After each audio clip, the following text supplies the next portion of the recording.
After learning that Celestia was behind the incident with the Earth Defense Force, I made up my mind to go back to Celestia to ask the Seraph about it directly. The Netherworld, Celestia, the human world.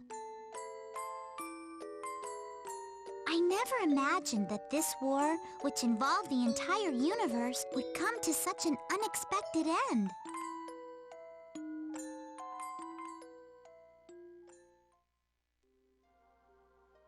Your mind's made up? Yes. I must speak with the Seraph and find out what has been happening in Celestia. Do you realize that you may have to face him as an enemy? Face Master Lamington as my enemy? He's the head of Celestia, right? We know that someone in Celestia has been helping the EDF. He must have known about it. I agree. I think it's very possible that he's even the mastermind. Wasn't he the one who ordered you to go to the Netherworld in the first place? To assassinate my old man? What? An angel ordering an assassination? That's just wrong! He's guilty without a doubt! No, he's not! Can you say that for sure? I believe in Master Lamington. I see. All right then, let's get going. It's a good opportunity for me to check out this so-called Seraph. I'm going with you. Laharl! Jeez, Prince, why don't you just admit it? I'm worried about Flonne, so I'm gonna go with her. What's so hard about that, huh? Fool! That's far from the truth! Now, we all feel the same way, Harley. Jennifer's right. As the defender of Earth, I cannot let my comrade go alone. Beep, beep, bleep, beep. We are comrades. We go together. End of discussion. Bunch of fools. Everybody! Thank you!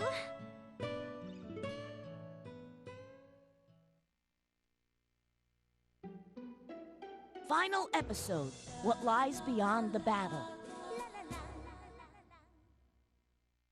And welcome back to Let's Play Disgaea, Hour of Darkness, and we have entered the final episode, so this is Endgame, and believe me, it gets pretty difficult from here. We've been doing pretty well so far, and in fact, I haven't had a game over on one of the main story maps, but I'm gonna be honest with you, this final part of the game can be pretty rough, so we're gonna have to be careful.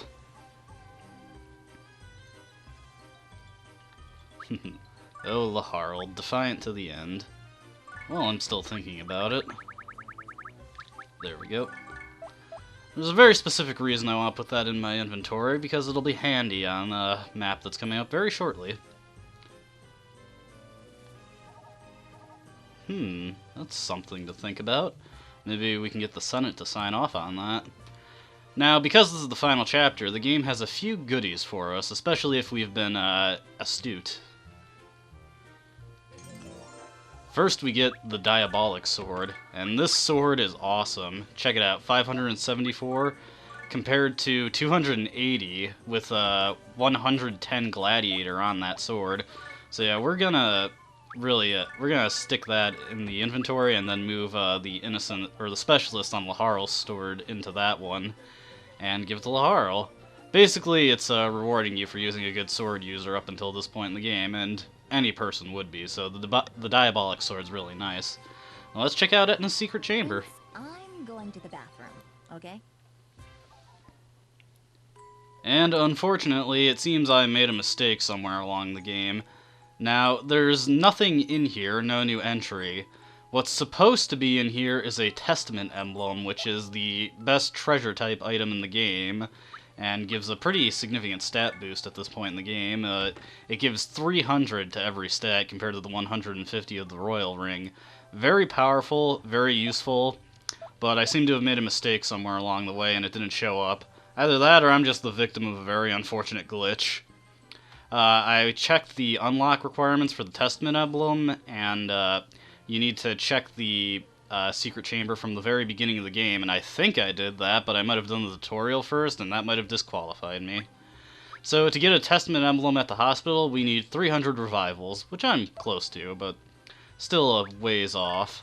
So first, let's move over our specialist to that Diabolic Sword.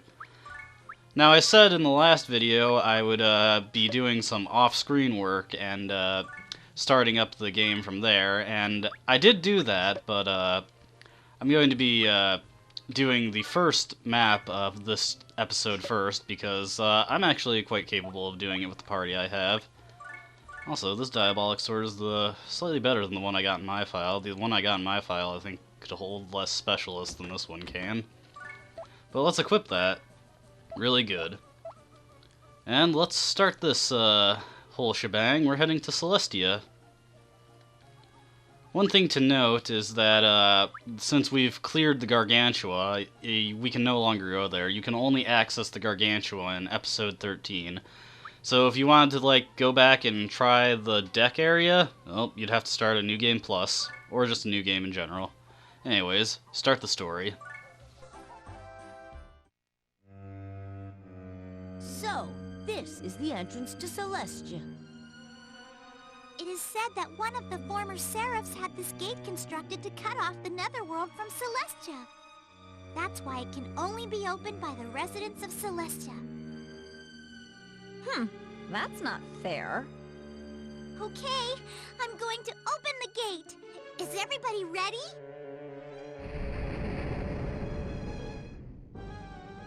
Bonjour, everyone. It is a pleasure to see you here. Oh, it's you, Mr. Midboss. Weren't you saying earlier that only Celestians can open this gate? Oh, that's strange. It has been thousands of years since a demon other than Moi passed through this gate. Aha! It's all clear to me now. You're an evil henchman who's been hired by the Seraph. Wrong! I know! You're an angel in disguise! Another wrong answer! You all have very active imaginations, but I, the Dark Adonis, just happened to be passing by. Nothing more. So, Dark Adonis, why is it that you're in Celestia? I am here to test your resolve. What?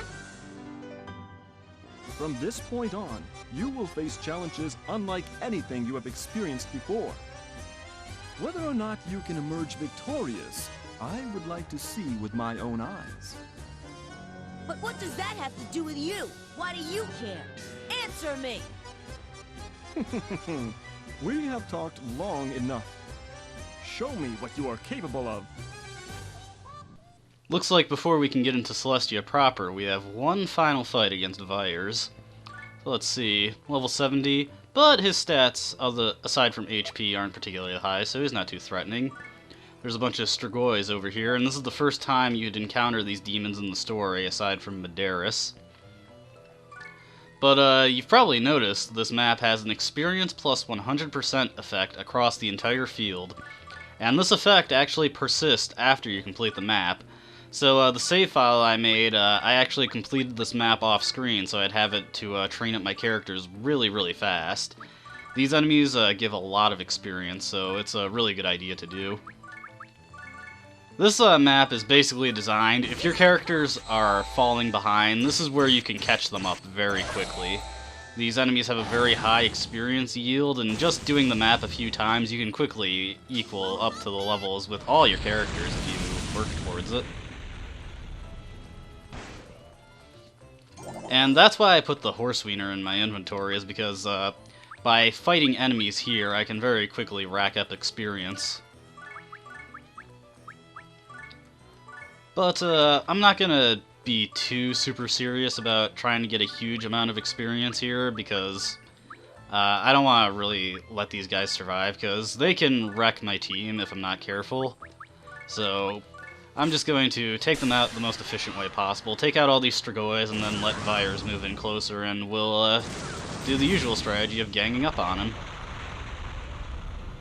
It's quite fortunate that these guys are weak to fire, because I've got quite a few fire skills at my disposal. I've actually been underestimating the strength of Graviton Bomb, and you can see that was 9 level ups right there. Very quick leveling map at this point in the game. Very handy. But like I was saying, I've been underestimating the strength of Graviton Bomb. It's actually very powerful, even if an enemy's just neutral to fire. And figure out what to do from here. Is this guy also weak to fire? Sadly, no.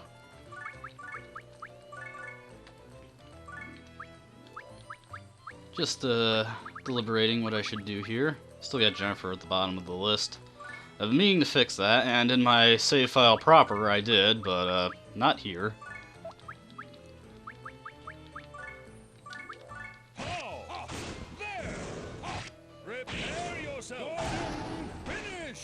Actually, I should say I'm kind of overestimating these Stragoys a little bit.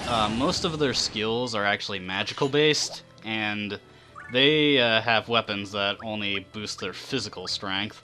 So they're actually not terribly threatening, but still, better safe than sorry, right?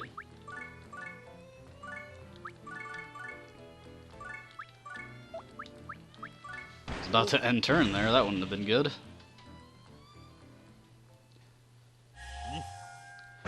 While the enemies here are quite powerful, the map is actually fairly forgiving. This is probably one of the easiest maps of this chapter, and rightfully so, because it's the first one. So, the enemies here, they're not too troublesome. Should be able to take this guy out with a pretty raid. Yep. I should probably, I was going to end turn there as well, but that would have left Helena wide open for attacks.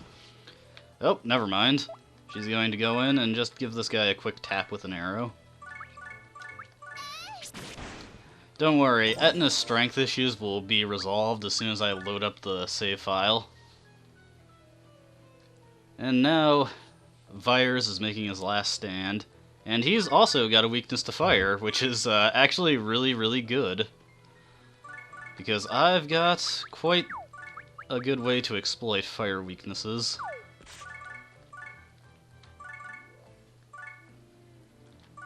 And get Lucille out here. Should be able to fire off one more Totenkreuz. Okay, so what I'm gonna do, something a bit unorthodox. I'm actually going to use this cross pattern Braveheart so that I can get all of my characters in it. Do it twice. And that'll boost up our strength. Then I'm going to start pelting in with fire type skills. Whoop. And then Laharl can deliver the coup de grace. So let's see how this goes. Normally you don't want to buff your enemies like this, but this is the only way I can hit all of my characters with it. And this should be able to kill him. If not, it's going to leave him reeling pretty badly. And actually, since mid-boss Vyres, whatever you want to call him, was in the area of effect, it actually keeps the combo going. So there's a little odd bit of strategy you can use.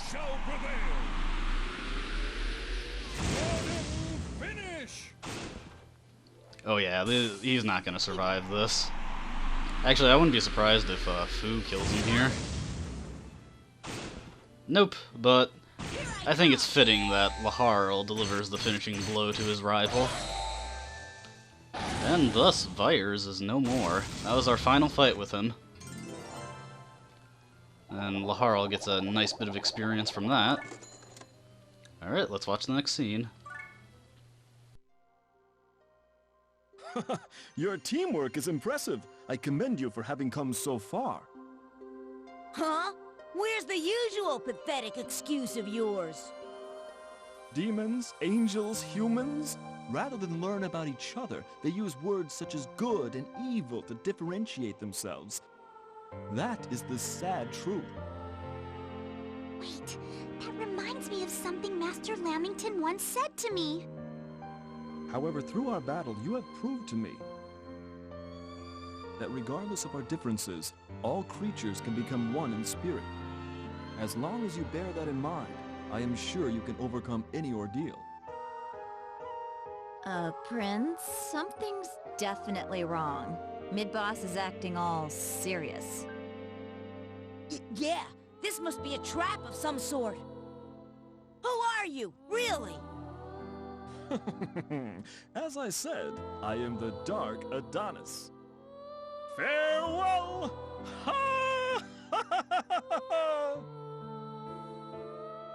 So, what was that all about? Beats me. I think Mr. Midboss was trying to encourage us in his own way. He is a true rival indeed. Oh, the beauty of friendship between rivals. Were we all listening to the same conversation? Master Lamington. Master Lamington, we have an emergency. What is the matter? That traitor Flonne has begun her invasion of Celestia, leading a battalion of demons. The day has finally come. We are prepared to intercept the demons. I will lead the troops myself, with your permission, of course. Very well. I shall leave the matter to you. But I want them captured unharmed. Do you understand? Yes, sir. Captured? Nonsense. I will kill them amidst the confusion. It is only a matter of time before I become a god. And that is when I, Volcanus, shall establish absolute peace in the universe. So, we had our final encounter with Vyers, and leaves us wondering just who he really is. And also, we've learned what Volcanus is up to for real. And it's kind of underwhelming, honestly. You know, I didn't talk to Zami. But, well, that ends it for this file, so we're going to head over to the file where I've done all my preparation work. And if I remember correctly, it was file number 8. Yes, there we go. Took a few hours, but nothing too bad. So let's see how my characters are doing here. As you can see, some pretty significant level ups. A bit higher than I was hoping, but honestly, level ups don't contribute too many stat points, so it's not a big deal. The big thing I did is I got everyone's weapon levels up to 20, and got all of the ultimate skills for their respective weapons. And everyone is either level 50 or higher, so all of the characters who are main characters have their unique level 50 skills. There are a couple exceptions to the weapon level to 20. First is Guts, who's already had his weapon level at 20, so I felt it unnecessary to push it any higher. Flonne, she doesn't get the same kind of benefits out of getting her weapon level really high, so it didn't seem too big to me, and she's already at level 19, which is close enough. And Etna, who I got her weapon level to 25. There's a very specific reason why I got her weapon level to 25. So you may remember our old friend Longinus, way from the beginning of the game.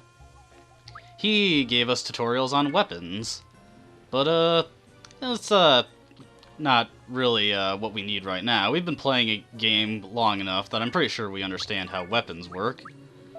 Now let's see if I can remember the way to do this properly, because it took me a while to figure out what's the correct sequence trigger to get him to do what he's supposed to do. When you get a character with a spear mastery of 25 and talk to Longinus...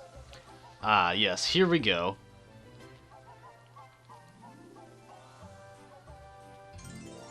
So, having a character with a weapon level of 25 and spears isn't enough. You actually have to go to the Dark Assembly to activate the trigger that causes Longinus to join you. And with that taken care of, Etna has just gained a very, very powerful weapon. Yeah. Oh god.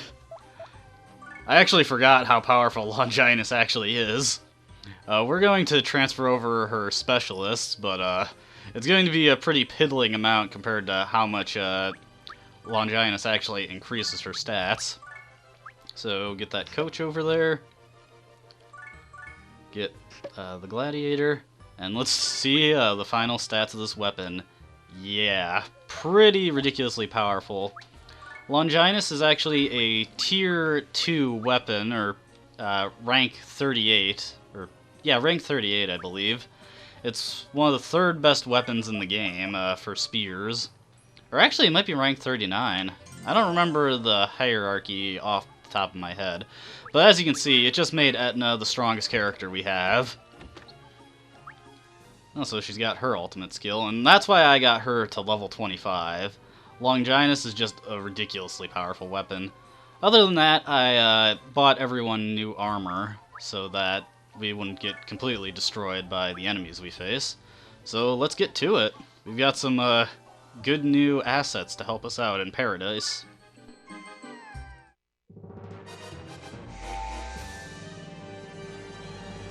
The Celestial Hosts! Target confirmed. Proceeding as ordered. Are these your fellow Celestians? Yes, but they are full-fledged angels. I don't think they're here to give you a warm welcome back, though. Angel trainee Flonne, by order of Archangel Volcanus, you are to be executed for treason. Wait! Please! I haven't committed treason! It's all a misunderstanding! Master Volcanus is mistaken! Your objections are meaningless. You are a traitor and must be executed. Please let me see the Seraph! I know he will straighten everything out! Request denied. We were given no such orders. Our orders are to execute Angel trainee Flonne and all that assist her. I beg you! Listen to me! Flonne, don't waste your breath. Yeah, these morons haven't listened to a word you've said. I can't fight! What happened to all that determination of yours? If you're just gonna give up, then why did you bother to come? Harley, you're being too harsh on her. Jennifer's right. As a defender, I cannot tolerate such treatment of a lady. It's okay. Laharl is right. I thought I had made up my mind. But once I faced the reality of the situation, No, I can't be like this. I'm sorry. I'm all right now. Thank you, Laharl. Just don't waste my time with any more talk of giving up, or else I'm out of here. I understand. Huh. Then let's hurry up and kick some angel butt. Okay. You have demonstrated resistance. The use of deadly force is authorized against all opposition. Be my guest. Show me what you've got.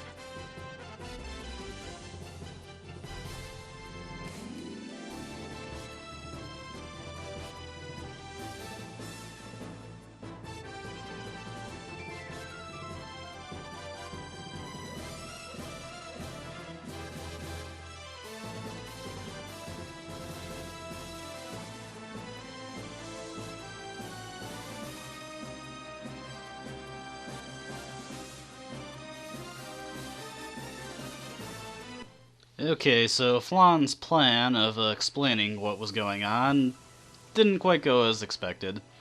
So it's time to bust some skulls. This map is also not a particularly challenging one, but it is a fair deal larger than the first one. And it is covered in a warp effect. So that's a little obnoxious. I guess I can try to get Dark Cannon to take out the Geo effect. Let's see. Hopefully I can place it in a spot where it can actually hit it. Okay, there we go. Yeah, Dark Cannon seems to do a lot more damage to Geo panels than it does to enemies.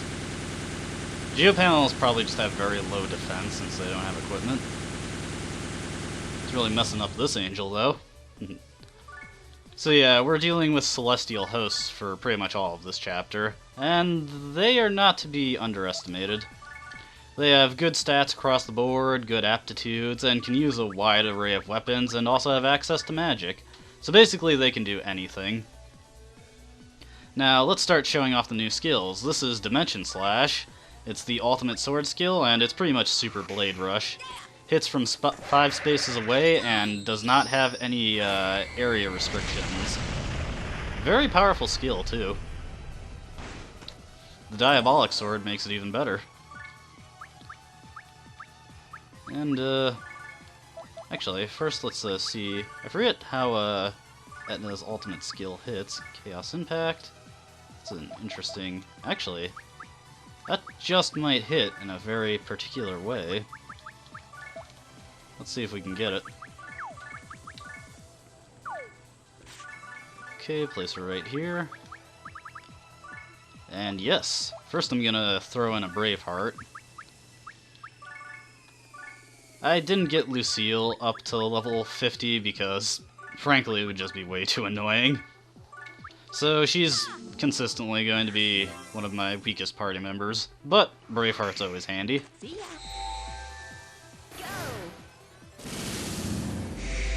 This is also, far and away, Etna's best character skill.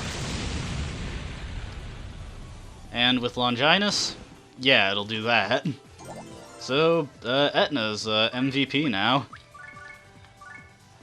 I actually considered not getting Longinus just because it is a really powerful weapon, but Etna doesn't have much defense, so if she gets attacked, she'll be taken out in relatively short order.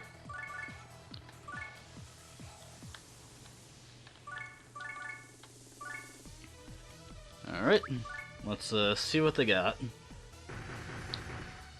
Dark Cannon chips in a nice little bit of damage. Ooh, that might take out Lucille. Oh wow, she has more defense than I gave her credit for. And luckily, these angels have skewed priorities and go for the Dark Cannon, which does not threaten them at all, like most enemies in this game. Oh, it looks like there's 2 warp panels. If I had been paying more attention, I would have noticed that. Oh well. More chances to show off ultimate skills. So Terminus Omega, and Gordon's new skill, Gordon Blitz. Gordon Blitz is actually the most powerful single target skill in the game, and damage-wise, the most powerful skill in the game. It has a damage modifier of 500%, so it does 5 times the amount of damage his normal attack does. And that is the highest amount of damage any attack in the game does. So if you pump up Gordon's attack stat, this attack does a ridiculous amount of damage. It actually makes Gordon probably the best axe user in the game if you feel like investing in him. Doesn't exactly stack up to Etna's damage potential right now, but really what can. And these guys are lined up in a very nice way. Actually, wait, before I do that, always gotta remember to throw up Braveheart. I've honestly been making the game harder on myself by not using these buffs nearly enough. I just don't use them because I feel it slows down the pace of the fights, and the fights can be pretty slow-paced at times, especially like in, it was episode 11 with the forest. All of those maps were very tedious to get through. Oh yeah. Now this is going really well. Let's see. Bulletstorm should do fine. And then I can have Fu go in and take this angel out.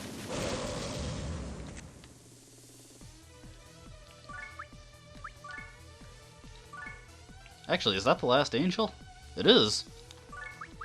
So I might have actually overpowered my characters here. I didn't actually expect them to do this well. Of course, these are some of the easiest enemies we'll fight this chapter.